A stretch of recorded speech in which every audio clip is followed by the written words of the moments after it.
tout de suite une autre mise en bouche avec notre ami David Abiker qui a donc piqué un chocolat. Et bonjour David, ça y est, il est bien, il était bon. Hein. Il est bien passé. Estimez-vous heureuse, je n'en ai pris qu'un. J'aurais pu partir avec la boîte. Non, mais vous pourrez repartir avec un chocolat. Alors, moi tout à l'heure, j'ai reçu votre chronique et je me dis, bah attends, l'autre, le bourré des cœurs, il me dit qu'il est encore tombé amoureux de 3 pâtissières. C'est quoi ce truc, David? C'est la vérité, les pâtissières, pour que ce soit bon, faut que ça aille par 3.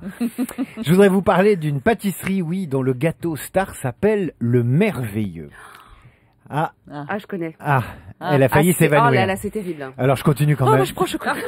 Je continue quand même. Tellement bon. Le Merveilleux, c'est une création d'un pâtissier qui se prénomme Fred. Vous en trouvez à Lille, à Paris et même en Belgique. Et le Merveilleux, qu'est-ce que c'est? C'est une base de meringue légère, sur laquelle on pose une grosse louche de crème fouettée. Et sur cette crème fouettée, on pose à nouveau un toit de meringue légère. Et sur l'ensemble, on fera tomber des copeaux de chocolat blanc ou de chocolat noir. Alors, inutile de vous dire que le Merveilleux est merveilleux, mais ce qu'il y a de plus beau dans le Merveilleux, c'est l'être humain, c'est-à-dire c'est la fabrication, c'est le tour de main.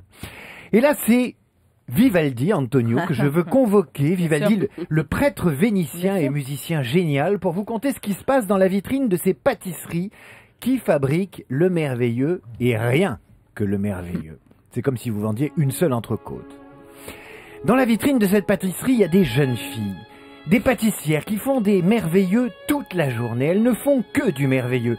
Et c'est le plus beau des spectacles que de voir ces jeunes filles fouetter la crème en vitrine. Parfois, elles changent de bras parce que c'est physique de fouetter la crème avec un fouet. À côté de cette pâtisserie, de cette crème fouettée, il y a aussi la pâtissière qui va napper la meringue. Et celle qui nappe, elle a une cuillère en bois. Et elle nappe de crème la base de meringue qui ressemble à un escargot blanc et craquant. Et enfin survient la troisième jeune fille, celle qui va faire tomber sur la crème les copeaux de chocolat. Tout cela, ça se passe en vitrine. Elles ont des blouses blanches, les cheveux retenus en arrière, leurs beaux yeux sont tout à la tâche sacrée de régaler les dîners dominicaux des bourgeois de Paris ou de Lille.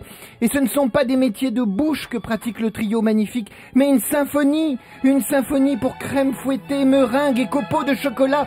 Et même si vous n'aimez pas les merveilleux, allez voir dans ces vitrines ces jeunes filles chaque jour en fabriquant des merveilleux. Elles ne font pas de la pâtisserie, elles font de la musique sacrée.